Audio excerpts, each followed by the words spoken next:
bersifat sharing saja dari pengalaman kami dalam submit karya ilmiah ke jurnal, terutama yang jurnal internasional. Jadi dari prosesnya seperti apa, karena syarat untuk memuat karya ilmiah di jurnal itu sudah menjadi kewajiban ya. Jadi mungkin yang kemarin penilaian angka kredit dosen yang terakhir itu kami sudah menekankan atau menerapkan Permen PAN RB nomor 46 tahun 2013 bahwa untuk menjadi lektor itu wajib memiliki karya ilmiah yang diterbitkan pada jurnal ilmiah, jurnal nasional sebagai penulis utama. Jadi kemarin itu kebetulan ada 2 teman yang sebenarnya dari angka kreditnya sudah memenuhi, kemudian juga mempunyai publikasi karya ilmiah di proceeding seminar nasional, itu tidak bisa diteruskan karena belum memiliki karya ilmiah yang diterbitkan di jurnal nasional sebagai penulis utama. Sehingga mungkin ini nanti menjadi mulai kemarin itu sudah menjadi sesuatu yang diwajibkan, kesepakatan dari tim penilai angka kredit. Teman-teman nanti yang masih akan ahli dan berkeinginan untuk mengajukan kenaikan pangkat atau jabatan kolektor harus memiliki karya ilmiah. Demikian juga untuk yang dari lektor ke lektor kepala, ini syaratnya lebih ketat lagi seperti yang saya alami kemarin. Saya mengajukan 650, ternyata disetujui hanya 405. Alhamdulillah tapi disetujui gitu. Karena memang proporsi terbesar, jadi dari lektor ke lektor kepala itu proporsi penelitiannya lebih besar, 40% dari angka kredit yang tambahannya.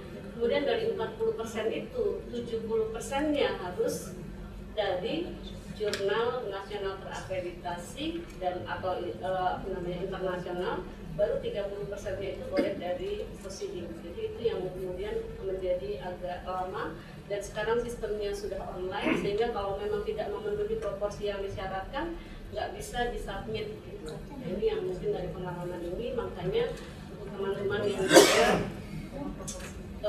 nantinya mau naik pangkat atau naik jabatan ke lektor kepala, ini yang harus diperhatikan.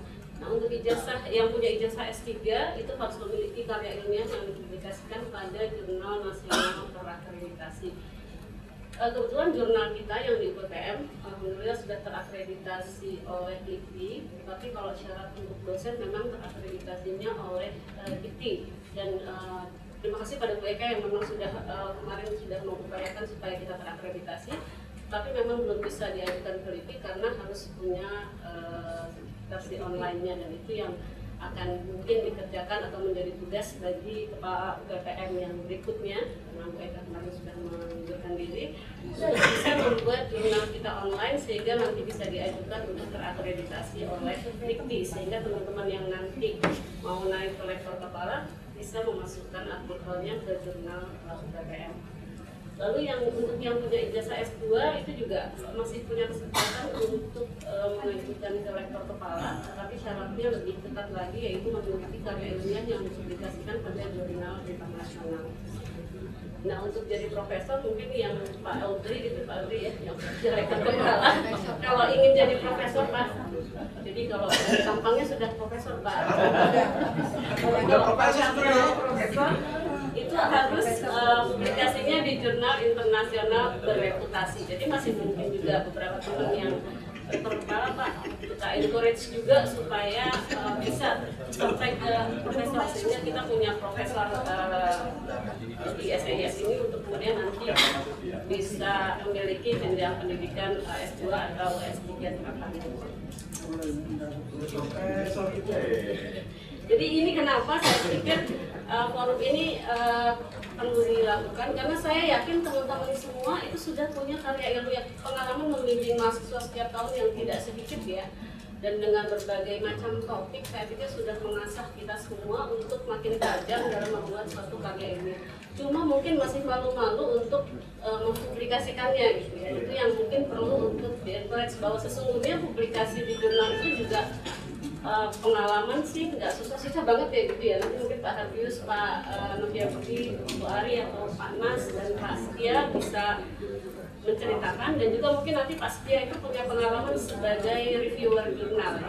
Jadi kalau misalnya karya kita dimuat di jurnal internasional, biasanya kalau ada karya sejenis yang topiknya mirip-mirip sama kita diminta untuk jadi blind reviewer. Mungkin nanti bisa ditanya kiat-kiatnya apa sih yang dilihat oleh seorang reviewer supaya nanti jurnalnya itu bisa di-accept dan kemudian di-publish di jurnal tersebut. Nah mungkin sebelumnya karya ilmiah, jadi kalau karya ilmiah atau scientific paper itu harus laporan yang dipublikasikan. Jadi kalau teman-teman kemarin hasil penelitian yang setiap tahun dilakukan oleh NPPM itu kan 10 ya penelitian oleh teman-teman. Nah itu sayangnya menurut saya jangan hanya disimpan di perpustakaan, sehingga kalau hanya di perpustakaan itu kan angka kreditnya cuma 3 ya. Jadi ada baiknya hasil itu dipublikasikan. Nah publikasi itu nanti bisa ke mungkin dalam level yang paling rendah itu ke seminar, proceeding seminar. Kemudian nanti bisa ditingkatkan ke jurnal, gitu ya. Kenapa hasil penelitian perlu dipublikasikan? Karena disitulah nanti berkembang gitu. Karena kalau penelitian itu tidak dipublikasikan, tidak kemudian mendapatkan masukan, mendapatkan pengembangan, mendapatkan kritikan, itu kemudian stagnan gitu. Jadi ilmu pengetahuan itu nggak akan pernah berkembang kalau hasil penelitiannya itu tidak dipublikasikan. Jadi buat teman-teman yang punya hasil penelitian, kenapa harus malu mempublikasikan gitu ya, harus dipublikasikan supaya bisa mendapat kritik dan lain sebagainya. Dan kalau kita punya karya ilmiah terus disitasi ya, dirujuk oleh orang lain, dirujuknya itu bisa mendapat kritikan juga gitu.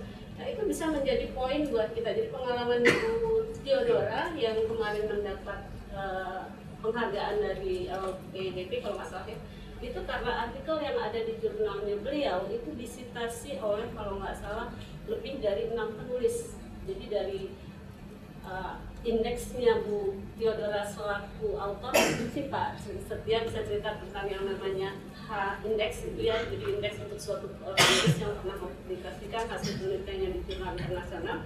Itu semakin banyak artikel kita disitasi, semakin tinggi nilainya.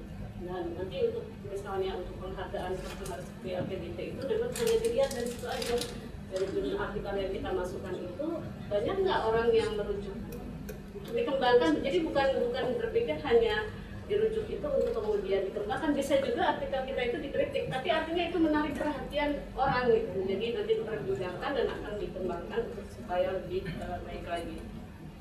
Untuk publikasi karya ilmiah yang paling berat sebenarnya buku. Nah ini juga di sini banyak teman-teman yang sudah punya karya nyata dalam bentuk menulis buku ajar atau buku referensi. Mungkin nanti juga kita bisa adakan satu forum.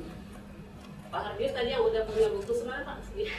Mungkin nanti bisa cerita lebih detail gitu bagaimana membuat satu buku ajar. Saya juga senang sekali gitu di SIS ini teman-teman banyak sekali kemarin terakhir Pak Setia Pramana dan teman-teman juga membuat satu buku ajar tentang art. Jadi nanti bisa teman-teman yang senior bisa mengajak teman-teman yang junior untuk bisa produce buku ajar yang dikembangkan mungkin dari awalnya dari modul. Nah untuk yang publikasi ke seminar, nah ini kalau misalnya mungkin teman-teman sering dengar kata proceeding, proceeding di sini kumpulan dari artikel atau poster yang ada di dalam suatu seminar setelah disajikan.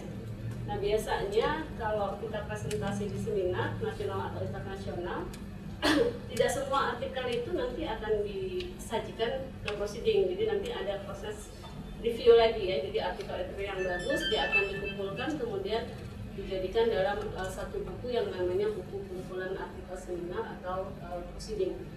Bisa berupa makalah, bisa juga berupa poster. Kalau poster itu adalah bentuk yang lebih ringkas lagi. Ini juga teman-teman nanti Pak Febri, Bu Ati itu sudah sering sekali punya publikasi dalam bentuk poster. Nanti kita bisa tanya juga ke beliau bagaimana kiat-kiatnya untuk bisa membuat poster yang baik.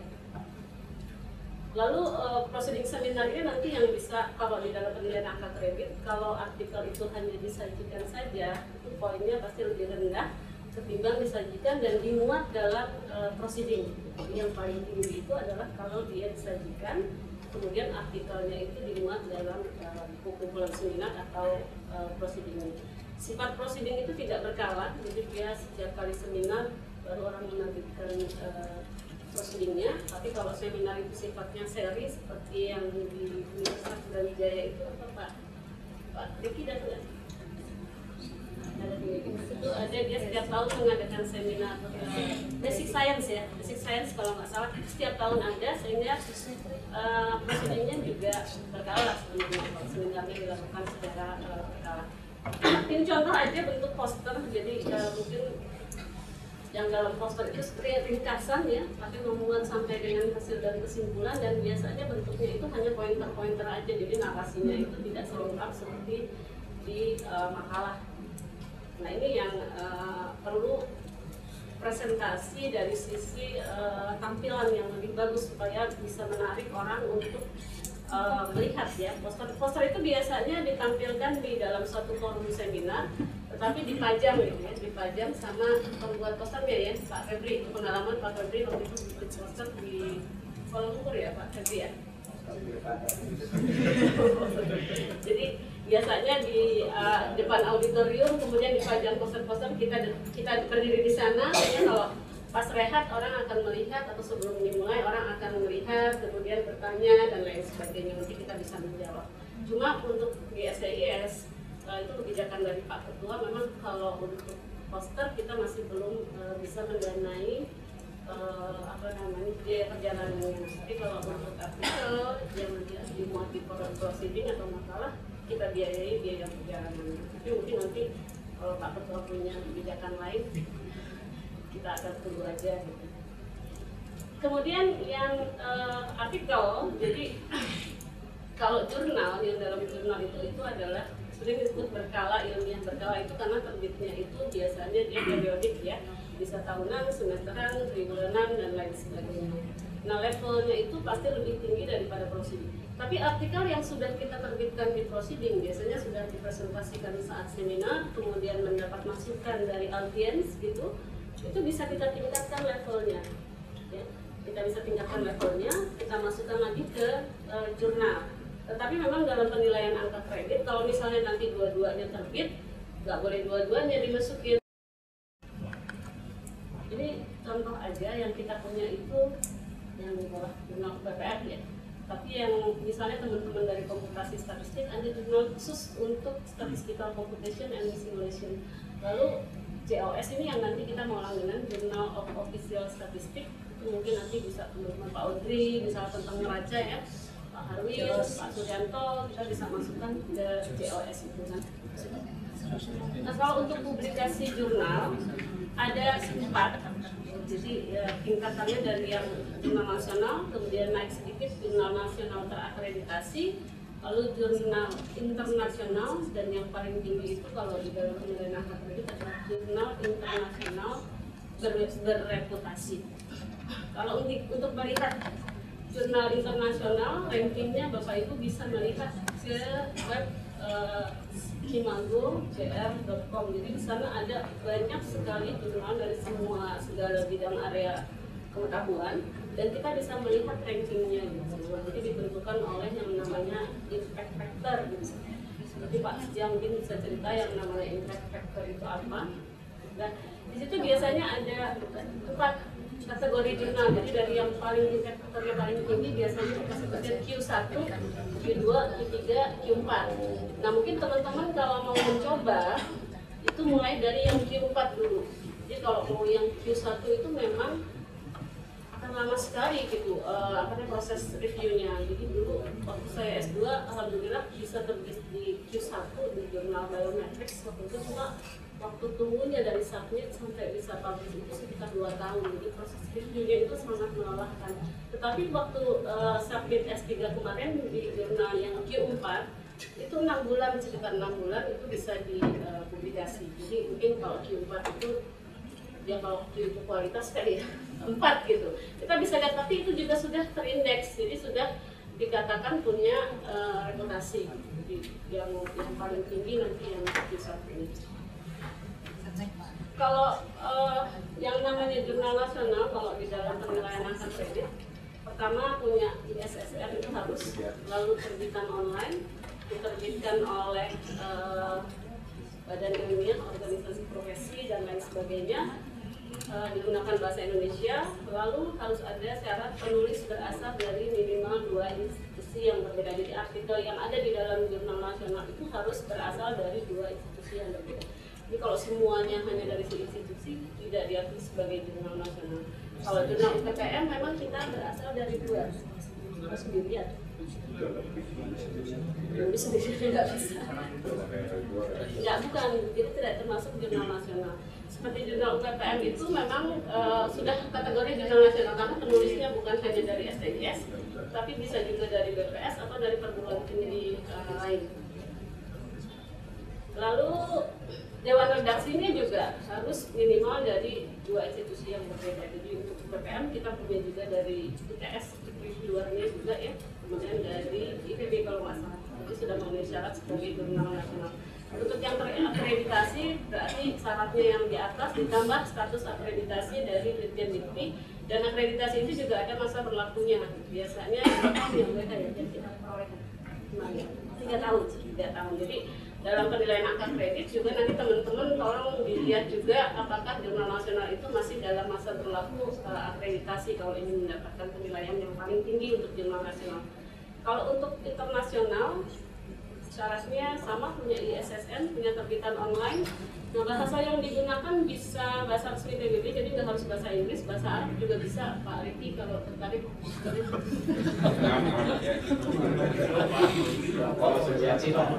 Bahasa Cina juga boleh. Kita aja yang milih bingung ya. Bisa dalam bahasa PBB. Lalu syaratnya artikel yang ada di dalam jurnal internasional itu berasal dari 4 negara yang berbeda. Dewan redaksinya juga berasal minimal dari 4 negara yang berbeda.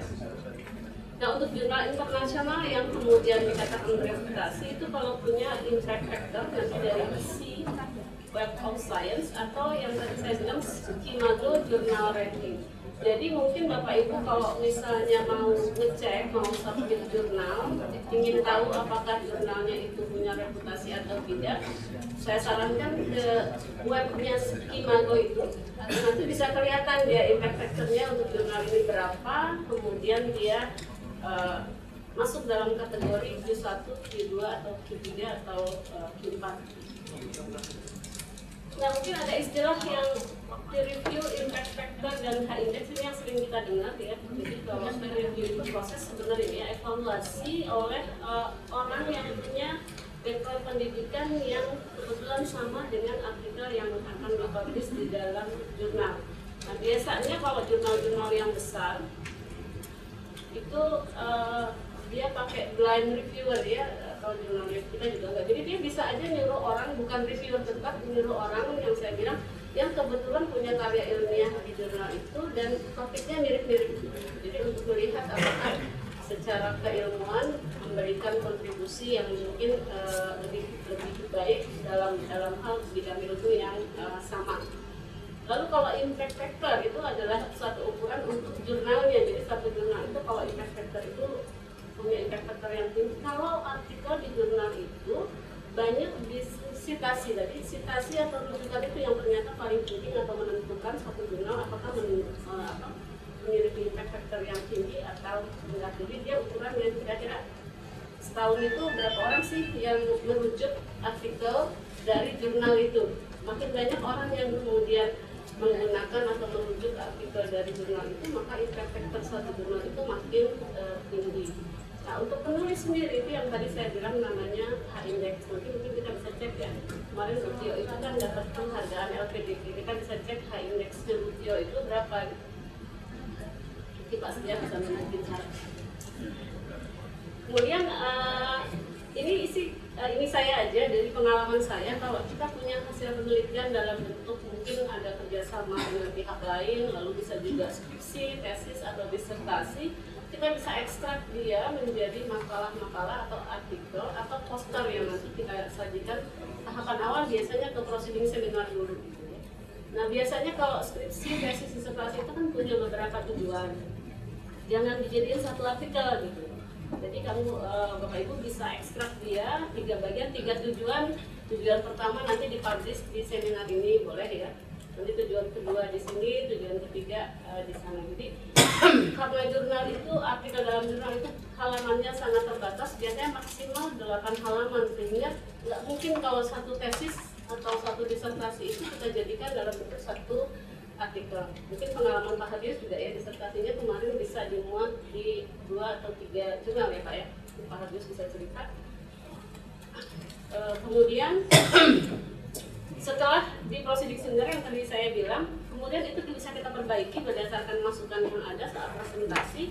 Nanti kita jadikan artikel untuk dimasukkan ke jurnal. Nah, itu yang tadi saya bilang level akademik itu lebih tinggi kalau di dalam jurnal, baik nasional atau internasional.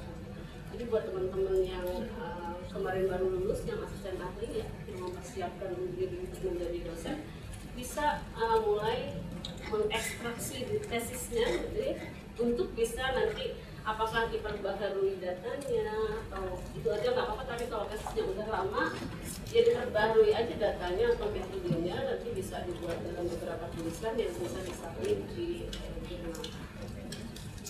Jadi beberapa elemen yang menjadi key elemen kalau kita mau publish karya ilmiah. Yang pertama adalah masalah etika, lalu format penulisan, lalu komponen penulisan, kemudian cara untuk submit, dan terakhir adalah proses review.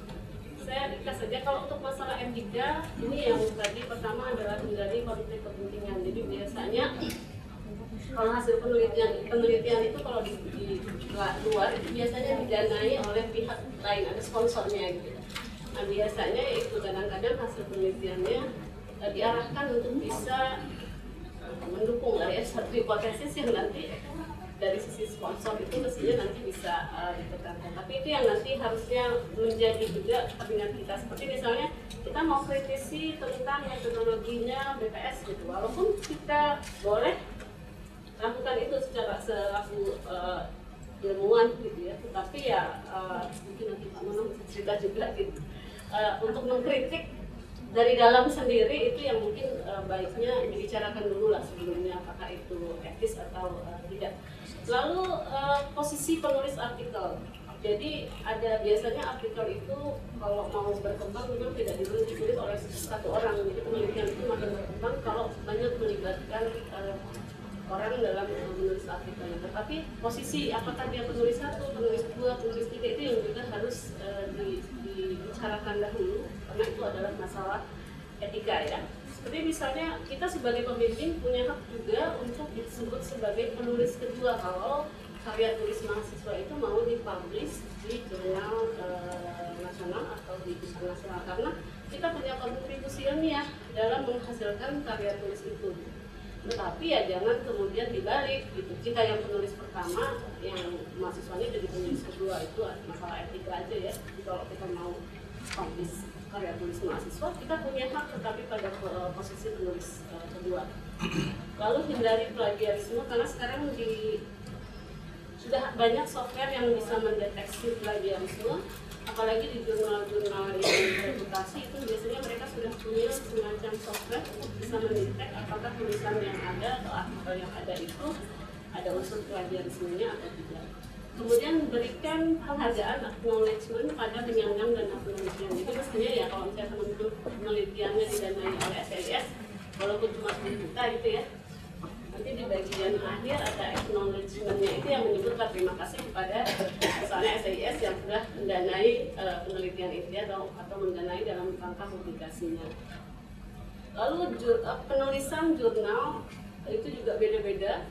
Nah nanti biasanya kalau kita pergi ke websitenya ada template yang disediakan untuk formatnya. Jadi kita ikutin template-nya itu sehingga kemungkinan untuk ditolak dia nggak dari awal gitu maksudnya.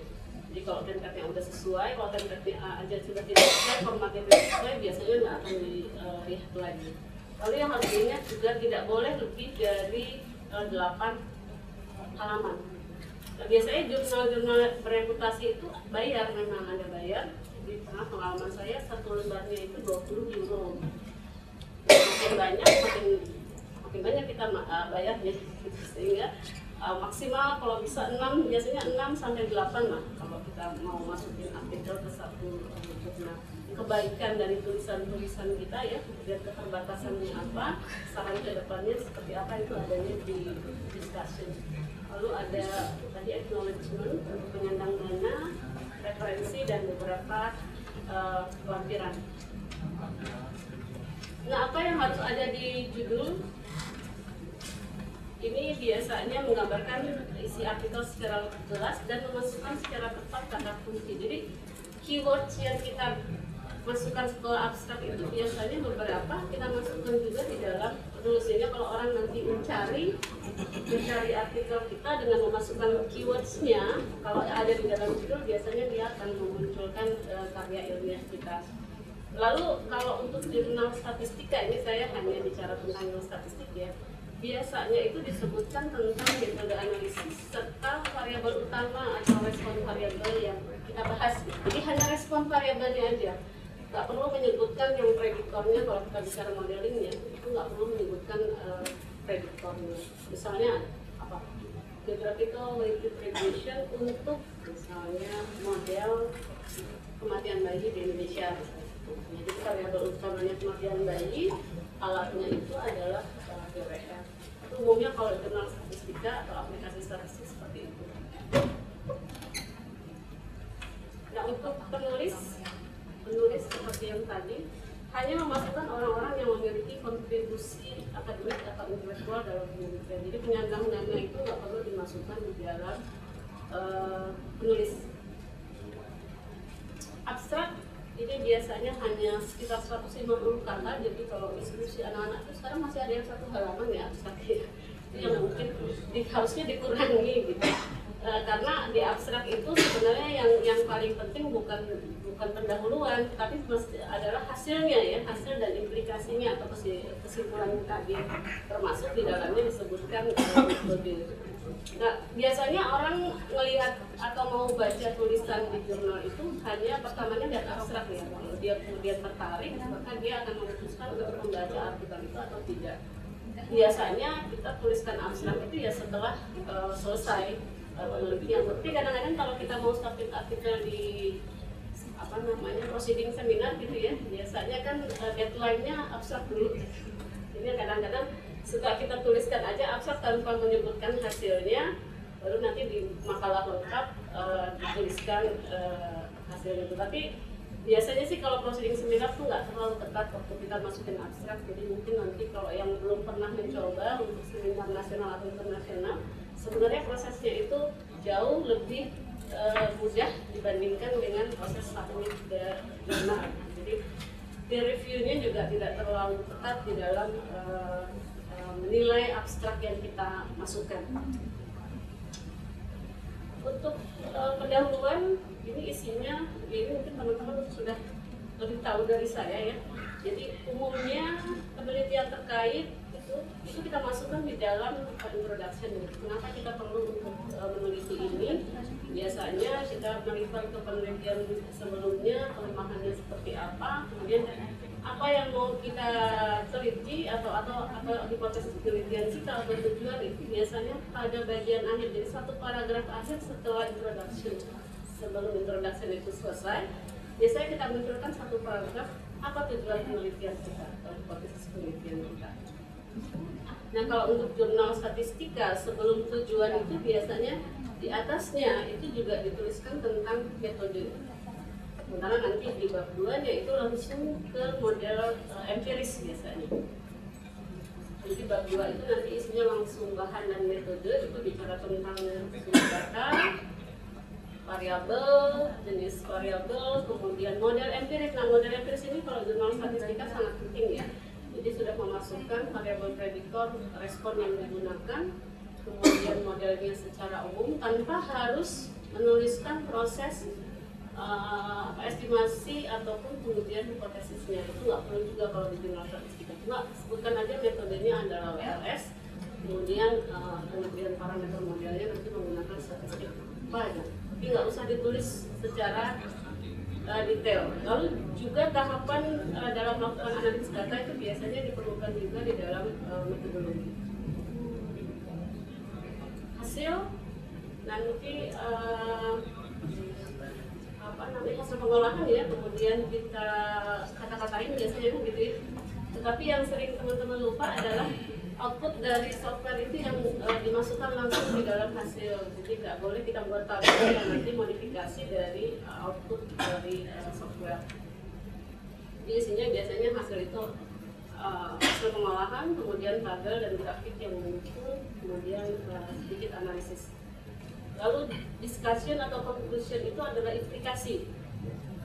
Jadi dari hasil temuan, implikasinya kemudian bagaimana kaitkan dengan penelitian sebelumnya yang sudah disebutkan, lalu sumbangannya terhadap ilmu pengetahuan di bidang itu gimana, lalu juga keterbatasan dalam penelitian. Juga jangan menggunakan spekulasi dalam hasil atau discussion yang kita berikan. Jadi mungkin itu saja dari saya yang secara umum ya, kalau misalnya mau mensubmit ke artikel di jurnal, mungkin dari Pak Setia, Pak Hadius, Pak Novia Budi atau Pak Nasruddin bisa menambahkan. Salah satunya ya kan jurnal banyak ya template-nya ya.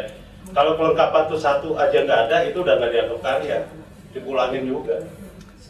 Ya, satu aja unsur itu nggak ada, yang tadi misalnya yang Bu Erni bikin misalnya ya, ada satu aja itu langsung pulang.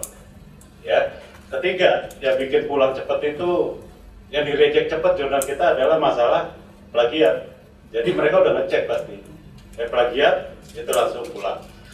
Nah, lalu setelah itu selesai, ya, nah biasanya apa yang membuat artikel kita itu bisa diterima atau tidak, itu tadi syaratnya syarat mutlak. Nah, sekarang syarat supaya diterima lagi adalah apa kontribusinya terhadap ilmu pengetahuan. Itu kalau di Scopus yang terdetek seperti itu. Jadi kontribusi penelitian kita, ya. Nah, ini juga karena saya pengalaman sebagai reviewer di Journal of Distribution Science dan International Journal of Business Management and Economic ya, mungkin kalau cerita nanti view-nya bisa agak beda dengan Bu Erni, kan Bu Erni lebih statistician ya, kalau saya lebih pada ke ekonominya gitu. Nah, bahasa, lalu gimana kok si Hardius yang TOEFL-nya nggak pernah nyampe 500? Nggak nyampe ya? Iya, nggak nyampe. Saya nggak nyampe 500, tes saya sekarang masih rendah juga tetap ya. Tapi saya bisa menembus Journal of Islamic Marketing, diterbitkan oleh Emerald di Inggris. Itu hebatnya saya. Sebenarnya saya bukan hebat, tapi teman-teman saya hebat. Jadi ketika kita bikin aja dulu. Lalu siapa yang ngecek tulisan saya waktu itu? Yang pertama ada sepupu saya, dia lulusan daripada sastra Inggris. Itu saringan pertama. Tapi kan dia nggak ngerti ekonomi. Lalu kemana saya lari? Ke Dokter Setia Pramana. Dokter ya, dokter. Minimal dilihat statistik ya kan. Nah, saya belum puas loh, masih dokter statistik bahasanya belum tentu bagus, dia ke Belgia kan. Saya lari kemana? Ke Profesor Abu Zar Astra. Oh bukan, sorry. Profesor itu harus yang tertinggi, nggak bisa. Ke Pak Pugo dulu. Pak Pugo kan Inggrisnya bagus. Itu dia betulin. Lalu baru terakhir gue di Profesor Abu Zar Astra. Itu bahasa Inggris saya tidak dicek sama sekali lulus. Tuh, jadi orang Inggris tuh nganggap saya jago bahasa Inggris. Padahal makanya kita bikin aja, yang penting minta tolong gitu loh. Iya kan kita nggak jago bahasa Inggris.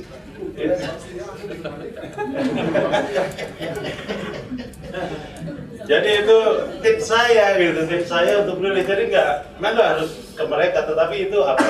Kita punya teman, ya teman itu jago apapun kita bisa ke dia gitu. Nanti makanya kalau dalam membuat karya ini kita berkolaborasi, jangan sikut-sikutan. Sesama teman gitu, kita minta tolong gitu.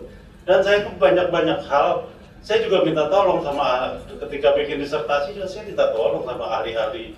Ya sama Profesor Rena Kasali, siapa yang jago-jago itu, secara substansi saya minta tolong, kalau nggak bisa gitu. Lo minta tolong sama gue kan? Ya minta tolong sama print ini.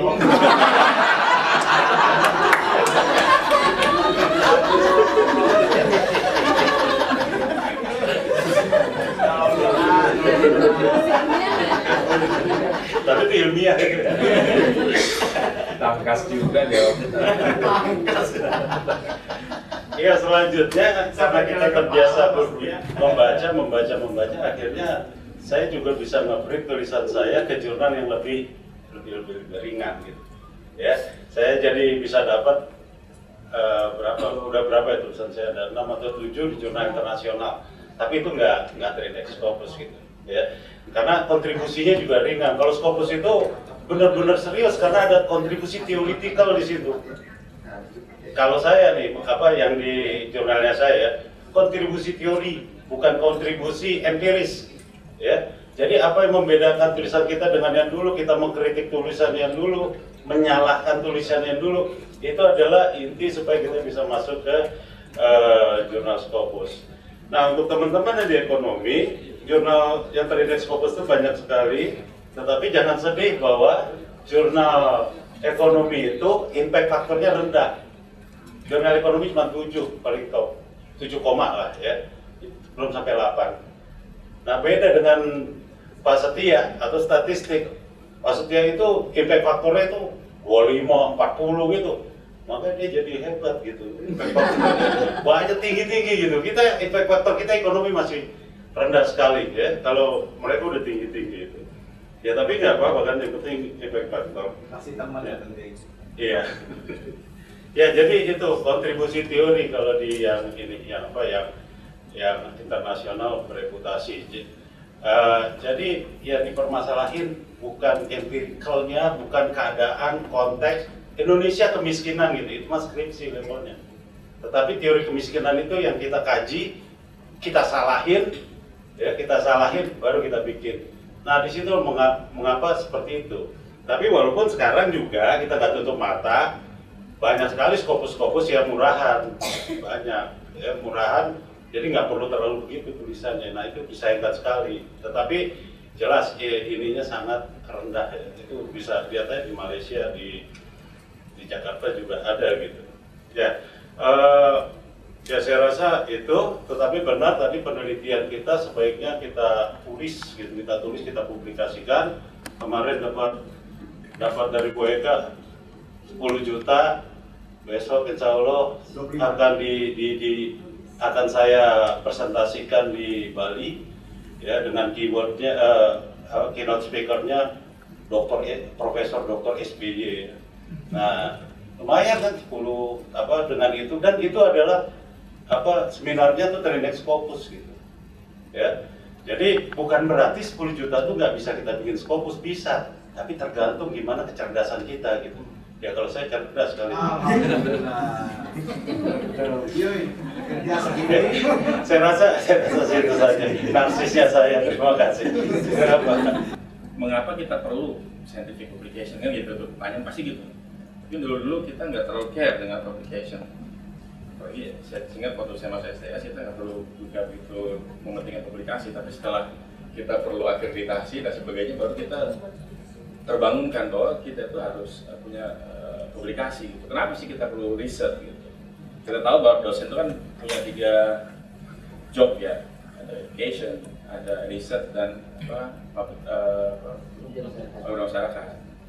Nah, riset itu impactnya memang tidak hanya buat kita, tapi juga buat institusi. Saya coba lihat, why we do care about research, and does it matter? Saya coba lihat dari sisi buat kita lah. Kalau kita pasti ngeliat diri sendiri gitu. Kalau kita menjadi fungsional dosen, semangat tadi sudah diterangkan oleh Bu Erni dan Pak Hadius dan bahwa Pak Mona juga. Kalau kita ingin menjadi lebih naik pangkatannya, kita harus memproduksi tidak hanya di education, kita hanya mengajar, tapi juga di sisi penelitian. Dokter itu kemudian dokter kepala itu minimal 40%. Kemudian kalau udah mau ke profesor 45% untuk riset. Half of our time should be for research gitu. Apa tuh artinya? Ya, kebanyakan, padahal kebanyakan di sini enggak ya. Half of our time to ini ngurusin yang administratif, ya. Itu harus mungkin ya ini tamparan buat kita sendiri gitu. Saya mengenai seperti ini, kayaknya seperti itu. Gimana kita mau 40%, kalau kita 50% adalah ngurusin yang kita nggak harusnya ngurusin. 70% ngurusin mahasiswa ya. Ya. Kemudian impact buat institusi, of course ada. Kita misalkan mau akreditasi itu ada beberapa standar. Ada standar ini, ada misalkan penelitian, pengabdian masyarakat, kemarin kita ngisi untuk yang orang-orang untuk S2, kemudian kelayakan itu dilihat ada penelitiannya, bagaimana penelitian kita. Nah itu jadi impact itu banyak sekali, bagi institusi, bagi kita secara pribadi dan secara institusi. Kemudian juga yang terbaru untuk penilaian angka kredit itu sudah dibedakan antara jurnal internasional bereputasi yang tadi sudah terangkan dengan 40 dengan jurnal indeks yang tidak berreputasi dan sebagainya. Ini menandakan bahwa kita inginkan bahwa riset itu mempunyai impact. Nih, apa sih impact? Kalau kita melakukan kegiatan kan ingin kita adalah kegiatan kita itu ada impactnya. Tidak hanya buat kita, tapi juga buat sains, buat manusia, buat masyarakat dan buat buat institusi secara keseluruhan. Terus tadi sudah diterangkan oleh Ibu Erni, untuk mengukur riset impact itu ada beberapa cara sebenarnya. Ada H-index yang ada ini adalah biasanya untuk mengukur antara citasi. Kenapa sih kita mengukur citasi gitu? Kalau kita citasi artinya kita mensitasi citation, ya, mensitasi pekerjaannya misalkan Pak Audrey misalkan. Berarti artinya kita menghargai, berarti kita memperhatikan risetnya oleh Pak Audrey. Artinya Pak Audrey sudah memberi impact yang besar kepada saya sehingga saya bisa mensitasi beliau, tulisan beliau di paper saya. Nah itulah yang dilihat dari riset impact tadi. Kalau punya kita risetnya bagus, tapi tidak ada yang mensitasi, artinya tidak ada yang memperhatikan, tidak ada yang menggunakan, artinya kita tidak mempunyai impact kepada institusi, kepada community science. Ini ada beberapa banyak, ada citation analysis dari Scopus, nanti di Scopus juga ada indeksnya, ada high index juga di Google Scholars misalkan, itu dari high index bukan dari Scopus. Kemudian nanti ada juga bibliometric analysis tools di Google Scholars, dari sistem Simalgo dan sebagainya. Nah, mungkin tadi pertanyaan, impact factor itu apa sih? Karena memang jangan ini.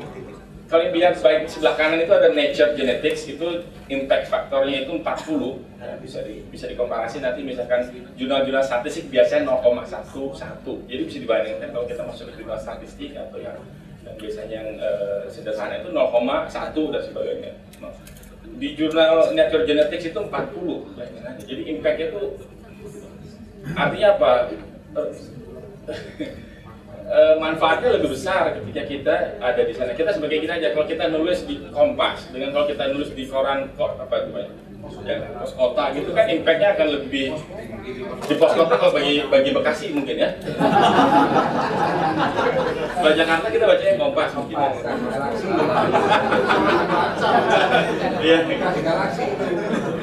Jadi ini ada kemudian di sebelah kiri, jadi aksesnya itu impact factor, kemudian adalah citasi. Jadi semakin banyak disitasi, ya semakin besar impactnya. Artinya apa? Citasi itu sekali lagi sudah diutarakan, citasi itu bukan berarti hanya mengagree dengan ini kita, tapi juga bisa disagree, juga bisa dia mereview bahwa ini nggak setuju gitu. Artinya apa? Jadi ketika kita melakukan riset belum tentu semua akan setuju ya. Jadi lebih bisa berupa diskusi, bisa saya setuju, nggak setuju, bisa disitasi. Kebetulan sudah dibilang biasanya ini lah nature genetics, kemudian nature Lancet itu bayarnya kalau nggak salah sekitar $500 untuk sekali publication, jadi sekitar 5 juta.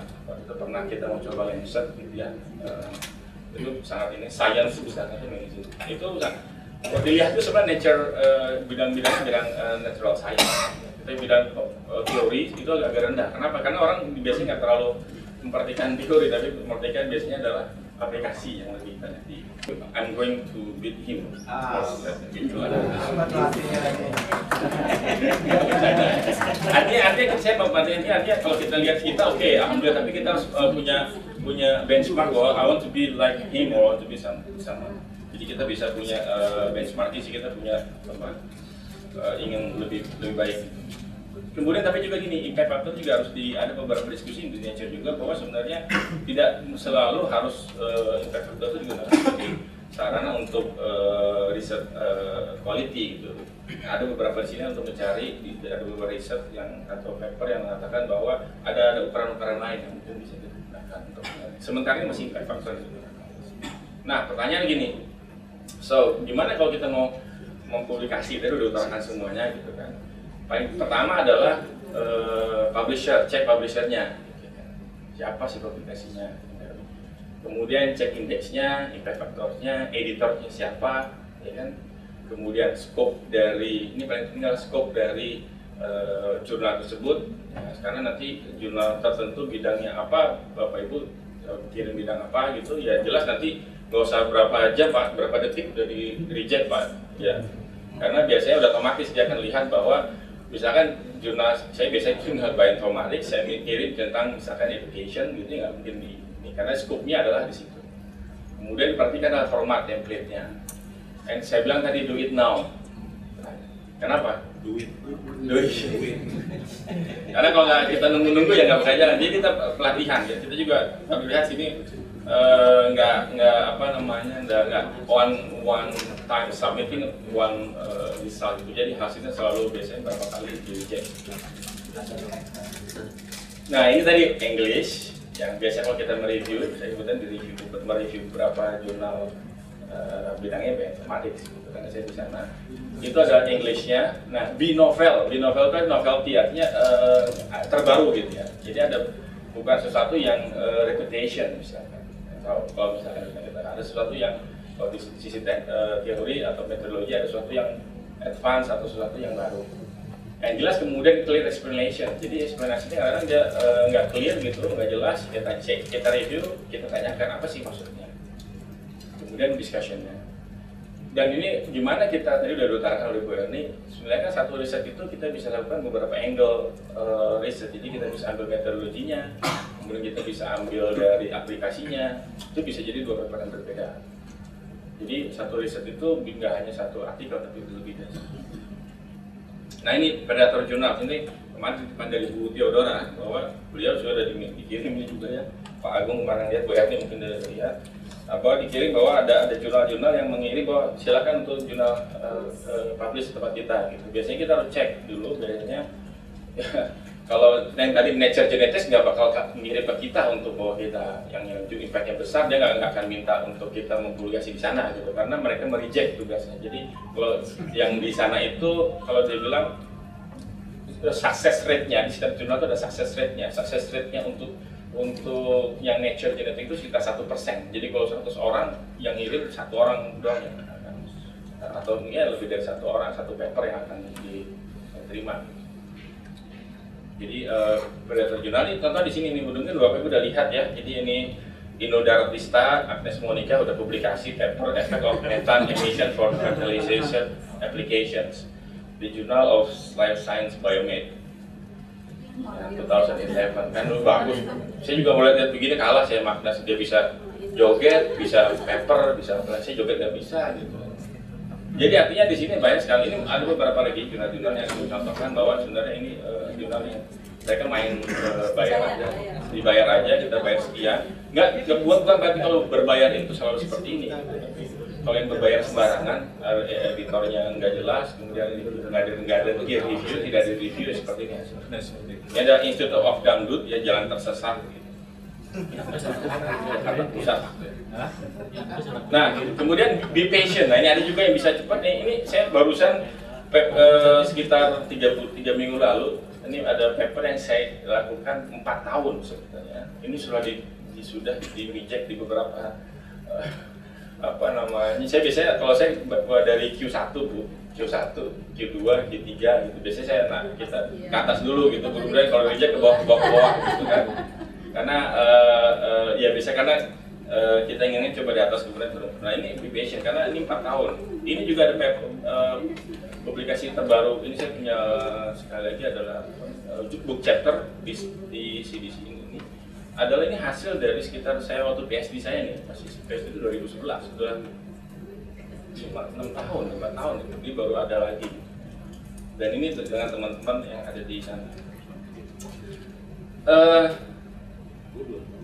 Oke, terakhir sebenarnya adalah bagaimana kalau kita meningkatkan riset impact kita. Pertama publikasi, ya jelas. Gimana kalau kita risetnya berimpact kalau nggak kita publikasi.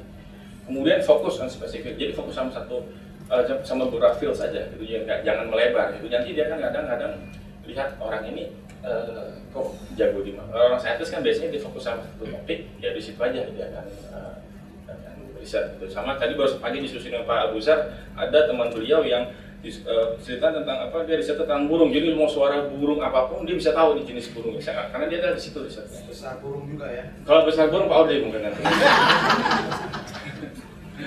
Kemudian attend scientific conference, ya, karena kita mau riset kita tuh didengar orang, dipakai orang. Kemudian join scientific social media seperti apa, ResearchGate. Ya, biasanya kalau ResearchGate itu biasanya kalau kita publish, dia akan, teman-teman kita akan lihat, oh dia publish ini, dia akan baca. Sama seperti kita publish kalau di Facebook ya, foto, kita lihat foto, ini adalah publish chapter artikel, nanti dia akan melihat, oh teman Anda baru publikasi baru ini. Artinya apa?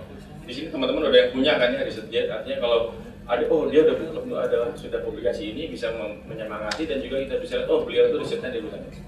Dan yang saya juga inginkan adalah collaborate, tadi udah utarakan. Kolaborasi ini penting. Yang pertama, kita tadi bantuan dari sini itu juga bahasa Inggrisnya nggak bagus, ya biasa diskusi dengan saya, masukkan ke teman-teman di sana, mereka koreksi. Kemudian juga dari sisi kontennya, karena bioinformatics itu bidangnya adalah multidisiplin, ada orang biologi di sana, orang statistik di sana, kita nggak akan bisa semua. Kemudian yang paling penting adalah ketika kita jurnalnya berbayar, yang perlu perhatikan, jurnal berbayar. Kalau kita berkolaborasi dengan institut atau universitas yang mereka punya langganan dengan jurnal itu, kita nggak perlu bayar. Nah, kita pakai aja dengan di sana. Mereka yang akan kirim itu kan biasanya cara kita di sana juga gitu. Oh, kita kolaborasi dengan apa nih? Misalnya Lancet itu dengan School of Medicine in London misalnya. Kita ke sana diskusi ke sana. Kalau mereka udah oke, kita masukkan di sana. Mereka akan kita nggak perlu bayar. Jadi itu ininya. Kemudian tadi juga diutarakan sebelumnya terakhir, kan baru dibuat 1 jam yang lalu sejak pagi ini. Ada mungkin yang concern juga yang diutarakan oleh Bu Erni tadi adalah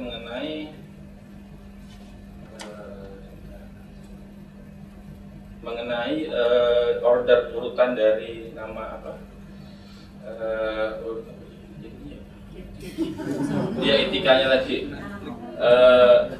Nah, pertama memang begini, yang perlu saya ingat, mungkin belum pernah, ada sebagian mungkin nggak tahu, di beberapa negara seperti Italia, sebagian dari Belgia itu urutan itu berdasarkan abjad.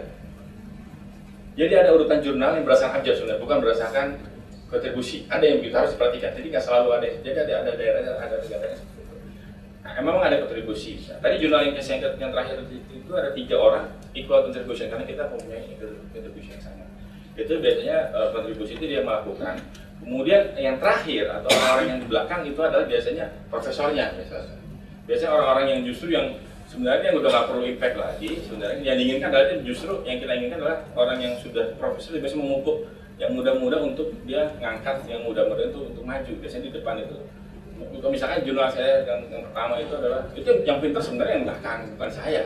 Saya cuman disuruh-suruh aja, tapi beliau menempatkan saya di depan untuk meningkatkan nanti kualitas universitas kita. Jadi inginkan saya juga begitu di sini. Mungkin kita nggak harus jadi yang pertama gitu kan, tapi jadi yang terakhir.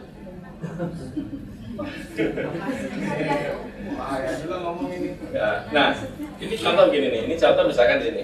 Ini wireless kemarin software yang di ini. Ini saya kasih semua. Itu kalau banyak ya. Kalau mungkin kita hitung itu sedikit banget ya, karena 0, berapa dibagi banyak gitu. Tapi saya masukkan adalah semuanya. Ini lihat ini, ada ini semua mahasiswa kita, di bawahnya adalah semua pembimbingnya. Jadi saya harapkan semua ini kan bahasanya ke proyek bersama, sehingga semua yang berkontribusi di situ, pembuatan riset di situ kita usahakan untuk kita masukkan. Artinya apa? Yang pertama keuntungannya, kita kan punya mengartikan bahwa kita bisa bekerja sama. Apalagi dengan multi center, ini sama STIS, misalnya andai kata kita pun dengan London, kemudian dengan misalnya ekonomi dari Australia dan sebagainya, itu memperlihatkan bahwa kita punya network yang cukup besar. Terus yang kedua adalah meningkatkan citasi. Karena apa itu meningkatkan citasi? Karena kalau misalkan kita punya 10, let's say, co-author, kemudian dari 10 co-author itu pasti kan mencoba mensitasi paper dia kan? Ya kan? Sehingga kita pegang punya 10 citasi dari co-author kita. Dan bayangkan hasilnya akan doubling up kalau mereka akan citasi.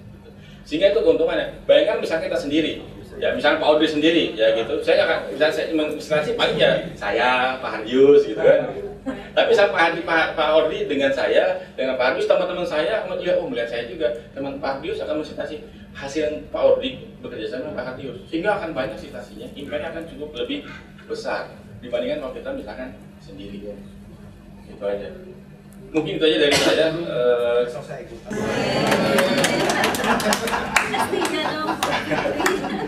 Selektif maksud saya begini, pertama selektif dalam memilih jurnal tadi sudah sampaikan. Jangan sampai kita kayak yang redaktor jurnal. Ciri khasnya gampang sih sebenarnya. Kalau dia mudah tapi bayarnya mahal, ya itu predator lah. Saya pernah very good katanya. Tapi harus dibayar gitu kan? Ya nggak, saya nggak lakuin. Itu salah satu cara ngeceknya.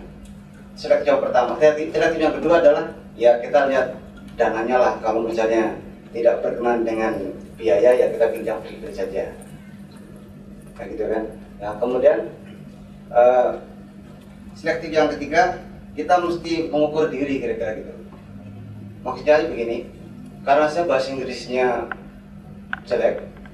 Kalau saya nulis bahasa Inggris itu ya kelihatan kalau Jawa di Inggrisin gitu. Maka saya tidak akan mengirim ke jurnal-jurnal yang berdomisili di Britania Raya misalnya, Inggris, Scotland atau Wales. Karena kemungkinan besar akan langsung masuk tong sampah. Bahasa Inggrisnya dia kan. Kalau saya mengarah ke yang bahasa Inggris tidak terlalu concern, terlalu strict misalnya ke Korea atau Eropa Timur gitu. Indonesia mereka banyakkan free. Itu langkah yang pertama.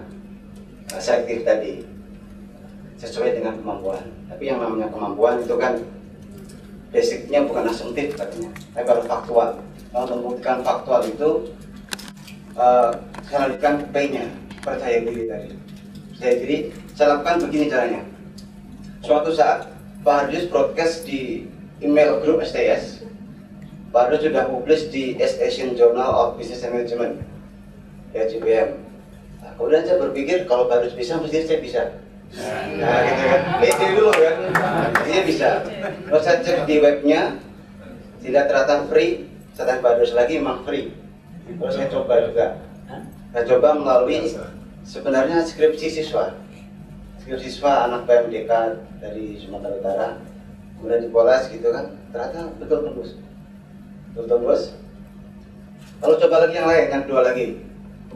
Ketika coba dapat satu jurnal kan ada koneksi yang lainnya, ada di situ jurnal apa dari Muslim Science. Teman satunya lagi, ternyata tembus juga. Yang paling fokus. Ya dari Pak Hardius kan. Kita akan mulai dari sana lah. Berikutnya connecting tingkat. Kalau Pak saya tadi dari atas ke bawah, saya dari bawah dulu ke atas. Dari yang itu, kemudian yang berikutnya yang sekarang ini kita coba naik ke yang dari Scopus, cari yang free. Yang impact factor udah 0,147, itu berarti kalau Tekono udah termasuk bagus lah. Dan 0,1 itu hanya itu udah yang LPDP udah 150 juta, 0,1. Kali ekonomi kontribusinya yang kecil ya. Dan sekarang masih dalam proses review ya, namun karena dari Scopus itu dia ya apa namanya lama lah di prosesnya, itu termasuk yang tadi disampaikan plagiarisme itu ketat situ. Bahkan dengan kata-kata sendiri yang cuma satu kalimat gitu kemudian ada tulis mirip dengan tulisan orang, langsung tulisan di situ 62% match with tulisan seorang di situ. Terdetek di situ, padahal kita nggak nyontek gitu. Kebetulan aja mungkin karena bahasa bahasa yang dipakai gitu kan. Belum lagi yang lainnya, jadi banyak koreksi di situ. Nilai itu berarti sama. Kalau nilai tebal saya memang paling rendah Pak. Karena saya waktu beasiswa juga tebal saya mengulang beberapa kali nggak lulus berbagai. Kalau saya lulus mungkin saya ikut Pak Ampe Budi kemarin coba. Ya, itu yang kedua. Jadi percaya diri, yang penting percaya diri lah. Artinya orang biasa pun bisa mempublis gitu. Nah yang berikutnya tinggal SS berikutnya, semangat. Kalau tolak coba lagi, semangat. Saya kira itu dari saya yang praktisnya gitu, yang tadi udah detail-detail disampaikan oleh Bu Yani dan Pak Setia. Terima kasih. Terima kasih. Hati-hati dengan jurnal predator. Nah, jadi saya ngambil ini saja sedikit. Untung ada pas. Jadi tadi sudah disinggung juga oleh pembicara sebelumnya, predatory publisher ya, atau sebelumnya disebut predatory jurnal ya. Jadi kalau publisher ini kan yang publish ya. Nah, kenapa sampai ada predatory? Namanya predatory itu kan memakan ya. Karena tadi sudah disinggung bahwa ada beberapa web jurnal yang meminta bayaran ya. Meminta bayaran terus agar diterbitkan, dan tadi malah disinggung oleh Pak Anas mungkin within weeks or days accepted. Itu cepat sekali prosesnya ya. Tapi yang bersangkutan harus membayar. Ya biasanya kisarannya itu antara 100 sampai 300 dolar. Nah, pertanyaannya adalah kok ada yang mau? Kok ada gitu. Malah sebenarnya pertanyaan bukan kok ada, kok mau gitu. Nah ini juga sebenarnya juga nggak salah juga yang penulisnya. Ya, mungkin kita lihat dari sistem pendidikan kita, dari disinggung oleh Bu Eni di awal bahwa sistem di kita kalau untuk menaik jenjang fungsional itu seperti AA ke elektor itu harus ada jurnal ilmiah, jurnal internasional. Kemudian dari lektor ke lektor kepala juga sama. Jadi artinya di sini ada pressure dari sistem yang membuat seseorang itu harus melakukan hal tersebut. Jadi intinya adalah ada demand dan ada permintaan. Jadi para pemilik jurnal ini hanya merupakan entrepreneurs knowledge. Mereka hanya pengusaha pengetahuan. Mereka memanfaatkan situasi yang ada, namun ya tadi tanpa etika. Dan apakah jurnal yang diterbitkan di jurnal yang mungkin kita sebut adalah predator atau dalam tanda kutip mohon maaf abal-abal itu jelek? Tidak. Dari sampaikan oleh Pak Setia dan Pak Agus belum tentu. Mungkin di antara sekian paper yang termuat di dalam jurnal tersebut ada yang bagus. Hanya mungkin teman-teman kejebak di situ. Namun sayangnya karena ini kualitas papernya atau jurnalnya jelek, maka ya citation untuk tersebut menjadi kurang ya. Jadi hal ini sebenarnya sudah diantisipasi oleh pemerintah kita melalui pembatasan pada jurnal yang dapat diterima pada waktu pengusulan angka kredit gitu ya. Dan di sini secara umum adalah jurnal-jurnal yang ada dalam database Scopus.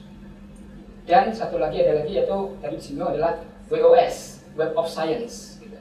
Web of Science gitu. Namun beda kedua ini database ini adalah kalau Web of Science itu menjualnya itu adalah top quality, sedangkan Web of Science ini top quality yang di maintain kalau salah Thomson Reuters, sedangkan kalau Scopus itu menjualnya adalah top scope dan ini di maintain Elsevier. Gitu. Nah, oleh karena perbedaan dari pandangannya satu top quality satu top scope, maka yang sering terganggu dengan predator publisher ini adalah yang Scopus, ya, yang Scopus ya. Kalau ada penelitian tadi sudah disampaikan, tapi ini ada penelitian dilakukan khusus untuk yang Scopus sendiri, yaitu yang berkaitan dengan predatory publisher. Ya. Ini saya kutip dari risetnya Sterligov dan Savina. Ya.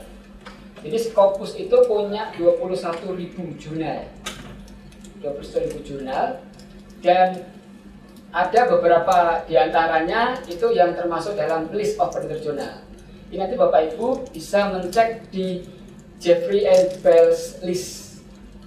Nah, di antara 21.000 jurnal tersebut itu sekitar 800 lebih itu termasuk dalam top predatory journal. Gitu. Ya tadi ciri-cirinya sudah disampaikan oleh Pak Nas, Pak Setia, Bu Eni, dan Pak Adius ya, ciri-cirinya dalam waktu cepat sekali terus dia membayar gitu ya. Jadi yang harus dihati-hati itu malah bayarnya kadang-kadang sampai 300 sampai 700 dolar. Nah, di antara 500 jurnal itu kalau dilihat ini ada saya lihat sudah share-nya itu Indonesia termasuk besar situ ya. Jadi artinya adalah peneliti kita atau penulis kita yang memasukkan karya ilmiahnya ke dalam jurnal-jurnal yang ada dalam predatory journal. Gitu ya. Ini menurut persentasenya, jumlah artikelnya. Kalau tadi jumlah papernya sih jumlah artikelnya. Dan ini Indonesia awalnya Indonesia ini ini yang paling atas. Ini dia naik ya, kurvanya naik ya. Kurva naik, hampir 25%. Ya, hampir 20%. Dan dalam hal ini kita lah the winning champions. Ya, ini ya sedih. Pragmatisme itu. Jadi pemanfaat keadaan ya. Jadi entrepreneur knowledge, kemanfaatan keadaan. Nah, kita ditekan oleh kondisi, maka ini terjadi. Ini harus berhati-hati. Mungkin salah satu melihat hati-hati ya tadi disampaikan oleh pembicara sebelumnya, dilihat impact faktornya ya. Memang beberapa ada macam-macam, itu ada yang jelas ada matriksnya. Ada yang SNPI ya, yang dinormalkan dulu, kemudian ada inverter, kemudian ada SJR yang tadi disampaikan oleh Bu Erni, skimografi. Nah, skimago. Terus nanti ada yang Q3, Q4, Q1 dan seterusnya ya. Dan ini yang menjadi perhatian. Kemudian ini beberapa website ya yang bisa Bapak Ibu cek. Nanti untuk jurnal ada yang di dua terakhir itu adalah Skimago jurnal. Ada jurnal ranknya nanti disitu kelihatan. Dan memang tadi disampaikan oleh Pak Dios bahwa yang Nature itu tinggi-tinggi nih, 40 ya. Dan memakan waktu yang sangat lama. Biasanya harus patient kalau kata Pak Setia, di patience. Nah, ini yang di atas itu adalah Thomson Reuters, itu punyanya Web of Science. Yang kedua itu adalah yang Scopus. Kemudian yang ketiga itu adalah isinya adalah jurnal-jurnal yang diindikasikan sebagai predatory. Nah, bisa dicek di sana. Kemudian baik ada yang individual jurnal maupun yang publishernya. Jadi ada jurnal dan ada publicationnya. Nanti terakhir itu ada SNIP yang merupakan indeks tapi dia sudah dinormalkan. Jadi seberapa impact dari paper yang dinilai tersebut. Ini kemudian saya mau mengudah sedikit. Tadi sudah disinggung oleh Bu Erni tentang alurnya seperti ini kira-kira ya. Jadi kira-kira kalau dari pusat pengalaman itu biasanya kita selalu submit online. Nanti dilihat editor, diserahkan ke review. Nah, review ini yang kadang-kala harus sabar. Kadang memakan waktu hampir setahun. Ya, hampir setahun. Dan kadang-kala kalau untuk ngecek, kalau kita mau submit ke suatu jurnal, misalnya kan nulis seperti disampaikan oleh Pak Dius atau Pak Setia tadi, just do it. Tulis dulu, nanti kemudian baru kita menentukan jurnalnya. Nah, kalau pada waktu kita menentukan jurnalnya tadi disarankan cek dulu. Kemudian agar dalam tanda kutip memudahkan kita masuk ke dalam jurnal tersebut, salah satu tipsnya adalah coba lihat beberapa recent paper dalam jurnal tersebut, recent paper, kemudian cite dalam beberapa itu. Ini nanti pada waktu masuk ke editor, tapi yang jelas skopnya masuk dulu ya. Kalau skop nggak masuk dari situ lah. Kemudian pada waktu supaya editor waktu melihat itu dilihatnya sudah ada beberapa paper yang dalam jurnal tersebut di cite. Artinya menunjukkan Bapak Ibu sudah familiar, dengan jurnal tersebut. Nah, kemudian setelah di review nanti biasanya pengumuman 6 bulan paling cepat kadang-kadang itu. Kemudian itu tidak langsung dipublish secara hard copy, tapi secara online dulu. Dan nanti biasanya kita akan mendapatkan email dari publishernya. Ya, misalnya kalau kayak beberapa jurnal dari Elsevier misalnya, nanti publisher mengirim kita terima tolong perbaikan gambarnya. Karena mereka kan punya target sendiri. Misalnya pixelnya harus sekian. Dan ini juga biasanya makan waktu, mungkin setahun juga. Jadi ada tahapan review, diterima, diterbitkan secara online, berikutnya adalah dijadikan buku sama mereka. Yang itu yang kadang-kadang nanti berbayar. Ya, itu yang dapat kami sampaikan. Mohon maaf ya, doanya selamat menulis dan berkarya. Terima kasih.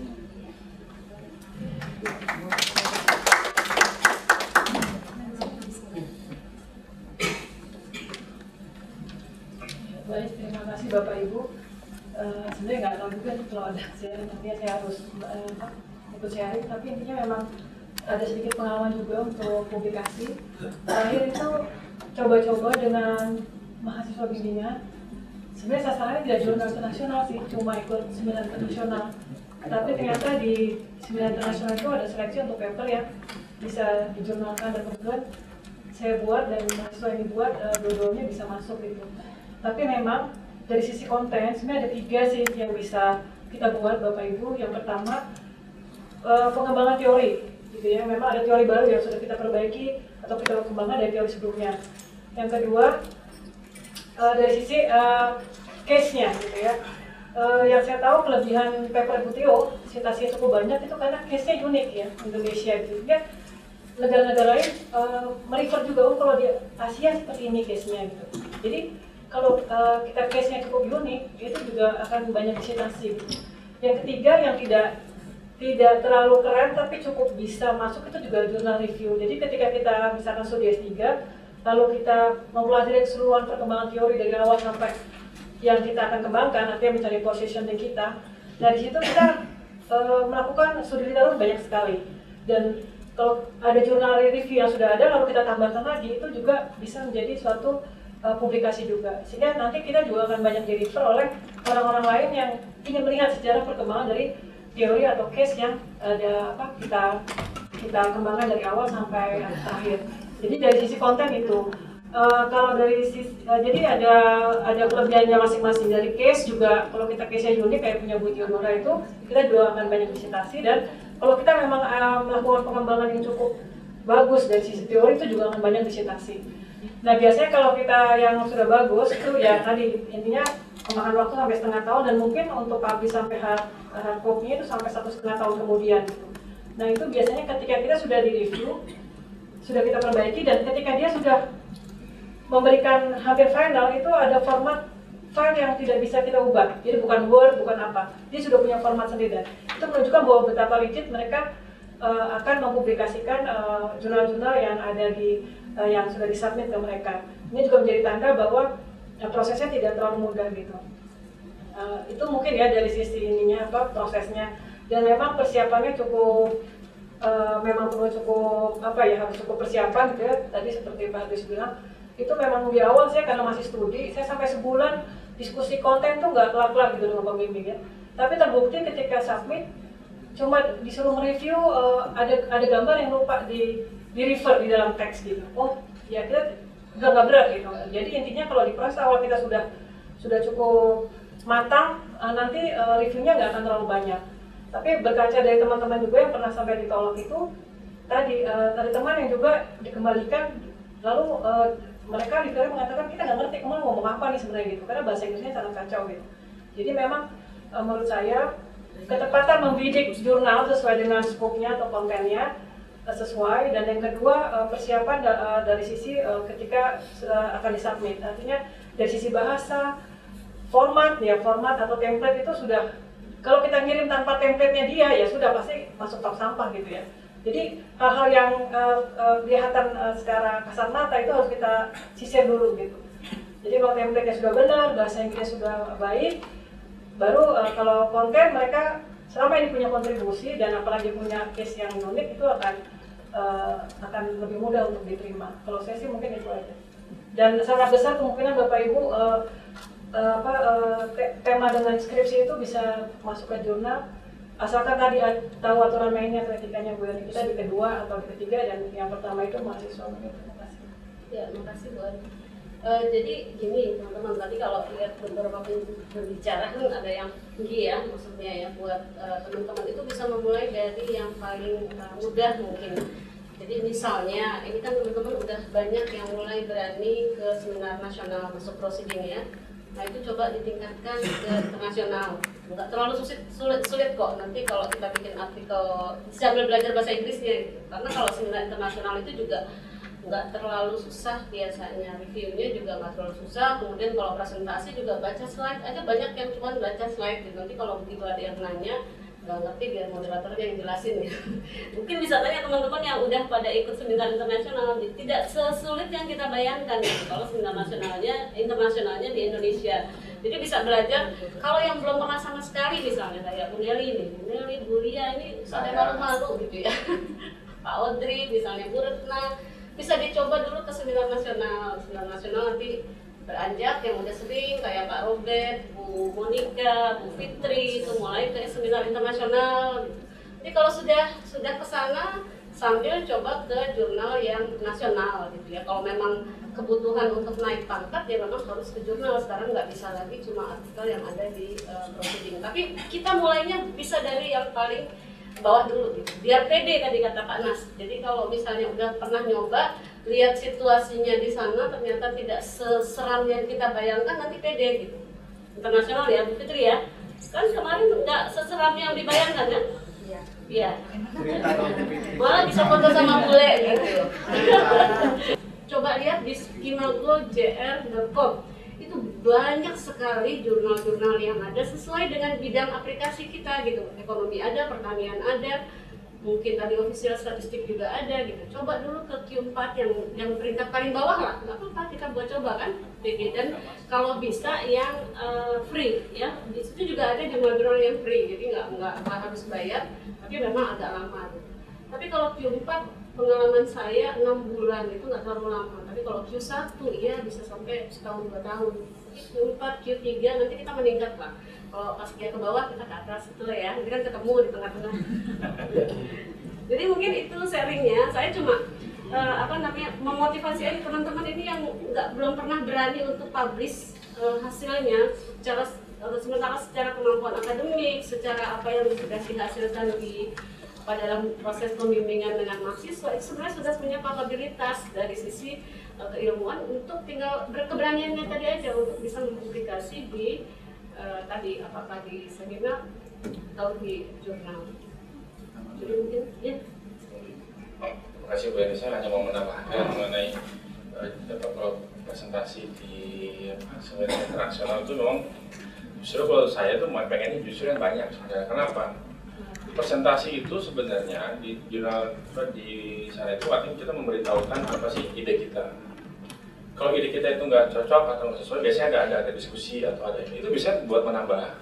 Kalau bagi saya sih menambah ada ide seperti ini, ada hal-hal yang justru meningkatkan kualitas ya, dari paper kita, dari artikel kita. Nah, selama ini kalau saya lihat yang di sini, jangankan sama dosen, sama mahasiswa STS saja materinya masih bagusan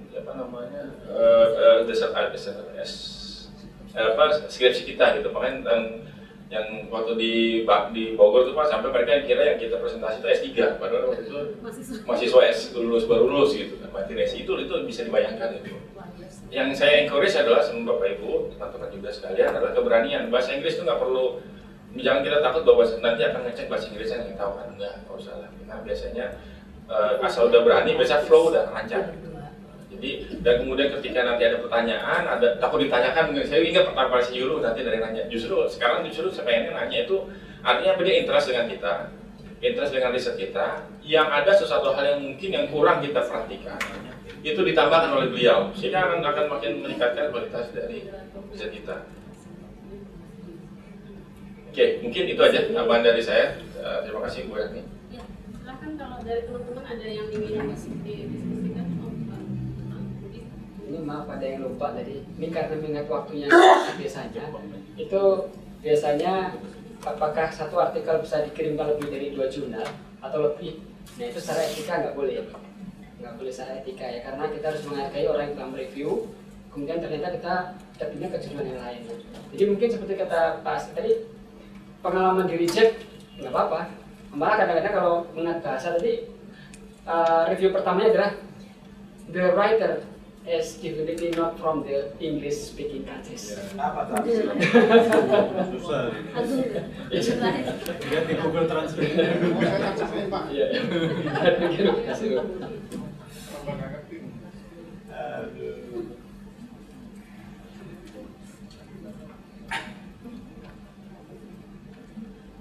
Ya, silakan teman-teman. Kalau ada Bu Fitri mungkin mau sharing pengalaman seminar internasional gitu. Ini untuk pendanaan masih ada, kalau teman-teman ada yang mau ke seminar nasional atau internasional sampai dengan bulan November ya, masih bisa, silahkan gitu kalau ada punya hasil penelitian dicoba, yang belum pernah coba kalau nggak pernah mungkin nggak akan pernah pede gitu. Kalau sekali terus nanti ketagihan ya. Bisa sekali kirim lagi tahun depan, berhasil lagi, nanti lama-lama kita pede terus mulai menulis di jurnal lah.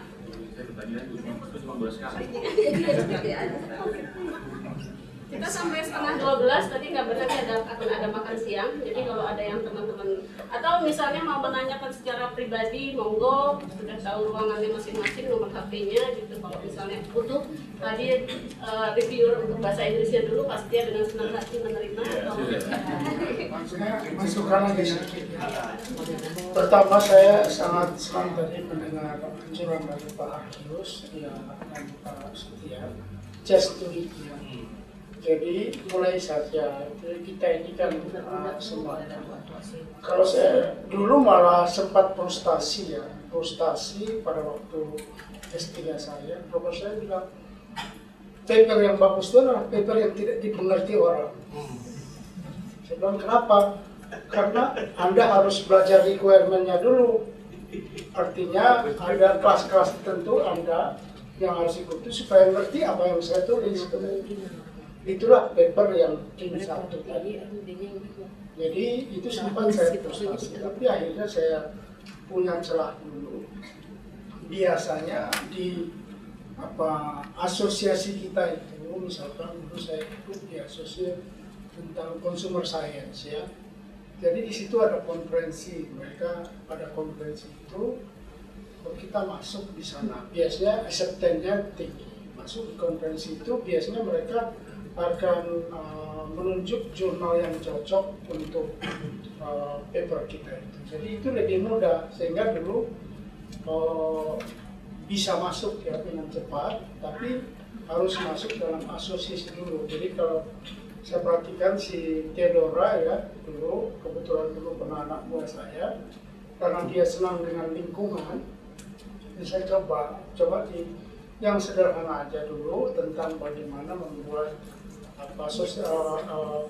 vulnerability factor ya, untuk itu sederhana saja, sehingga dia teruskan dimulai dari sesuatu kalau istilahnya start from something ya, yang memang Anda bisa gitu ya, baru nanti tentunya untuk masuk dari jurnal yang berkelas memang ada ininya, ada levelnya. Kalau saya perhatikan itu, kalau kita bisa mengkritik suatu teori, itu akan nilainya bagus, acceptance-nya juga tinggi ya. Kalau saya dulu mulai susah itu, mengkritik teori susah kan, lalu saya bikin namanya memodifikasi. Ya, jadi ada yang dibuat orang, lalu isunya belum sempurna, maka kita sempurnakan, modifikasi ya, daripada suatu metode gitu ya. Dan itu saya terapkan selama saya dulu di BPS ya. Saya modifikasi itu kayak bagaimana membuat metode kemiskinan non moneter ya. Saya coba sampai saya dulu lari yang namanya culture sensitive for poverty monitoring. Gak ada yang terima karena memang susah, karena teori sosiologi saya masih rendah, jadi masih dianggap jadi mereka biasanya memberi tahu ya kekurangan kita, tapi dari kekurangan kita itu kita belajar ya. Jadi pertama betul just do it dulu ya, jadi kita mulai. Ya memang seperti yang dibilang Bu Erni, enak sekali kalau sudah diterima, itu exciting ya. Kalau dulu di kampus saya, kalau seseorang itu diterima, itu wajib bikin pesta. Ya kayaknya kemarin Bu Erni nggak bikin pesta di sini. Pesta karena jurnalnya sudah diterima gitu ya. Jadi ada pesta makan-makan yang diterangin sama dia, apa sih yang membuat dia menjadi diterima di sana. Bagus, tapi ke depan mungkin kita bikin ya kultur seperti itu. Kalau ada jurnal yang terima, kita bikin party lah, nanti dia empatinya dari institusi aja. Paling tidak snack dan makan siang. Iya, itu perlu diapresiasi ya. Artinya kita berpikirlah nanti ke depan ya, dimulai something ya dari awal. Nanti kalau kita berpikir Nobel Prize ya tentu harus mencari paper yang memang susah dimengerti orang. Karena kalau hanya bisa dimengerti orang di pos kota, kata Pak Setia, itu namanya nggak ada level itu. Jadi memang nanti lama. Tapi menulis itu memang excitingnya dimulai dulu yang sesuai dengan apa yang dibilang Pak Nasruddin tadi, sesuai dengan apa kemampuan kita ya. Bisa. Jadi kalau masalah bahasa Inggris tadi jangan dianggap penghambat. Tadi Pak Ardius bagus saran itu. Berikan ke teman, minta komentar ke teman-teman yang sejawat, yang dekat, yang kita anggap memahami ya. Sehingga tentu nanti bisa ada masukan gitu ya. Jadi daripada bayar, dulu saya pernah bikin makalah, saya minta diperiksa sama namanya istrinya Pak itu ya, tapi satu lembar Pak $25. Mas saya bilang bahasa Inggris itu berapa tubernya? 540, saya 570, saya bilang. Jadi akhirnya dia ngalah. Jadi artinya ada kalanya memang kita harus membayar yang paham bahasa Inggris ya untuk memeriksa tulisan. Kemarin saya lihat Pak Doki coba kolaborasi dengan Ibu Eka, bagus ya. Karena bahasa Inggrisnya juga bagus. Eka dengan kita. Dan dia dengan senang hati kok Ibu Eka itu mau membaca. Bisa, metode itu bagus Pak Ardius ya. Jadi memang metode yang paling efisien Pak Ardius ya. Jadi bisa digunakan itu. Jangan kayak profesional, karena profesional dia minta $25 satu halaman untuk periksa. Jadi memang itu ada juga. Saya kira itu masukan dari saya. Jadi nanti ke depan kita bahkan ada satu warning sekarang Pak. Itu saya ini sudah semakin tidak diakui di statistik. Kenapa? Karena tidak ada tulisan saya di statistik. Akhirnya saya jadi dekan Fakultas Ilmu Budaya ya. Ya karena dia nggak qualified lagi di situ. Bahkan menurut dia tunjangan profesornya dicabut. Jadi ini apa acara hari ini juga barangkali perlu juga di warning, tidak hanya asisten ahli meningkatkan kapasitas penelitiannya, rektor, tapi yang rektor kepala apabila tidak produksi juga bisa turun.